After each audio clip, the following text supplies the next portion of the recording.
زمونږ د پاکستانیانو سپین دادا ټرمپ رحمت الله علیه یوسفزی صاحب فرمایي چې زه د پاکستان او د افغانستان په منځ کې جنگ بندي کوم، ولې چې زه خو د جرګو مشر یم او په دې کې زه ماهر یم.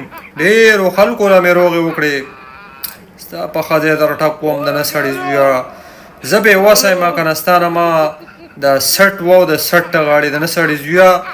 ملکونه دې په جنګ اخته کړي د ډالرو په عوض کې، مسلمانانو وینه دې توی کړه، مسلمانان دې په وینو کې ولمبول، په پاکستان کې هم، په افغانستان کې هم او په فلسطین کې هم.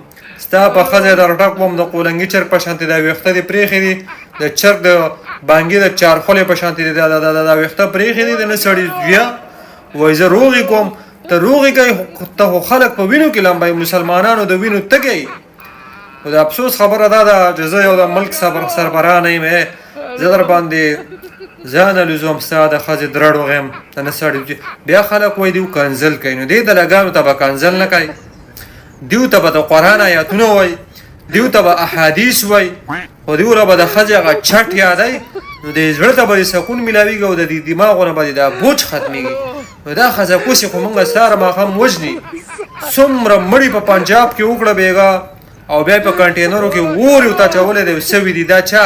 دا دغه ښځه کوسي.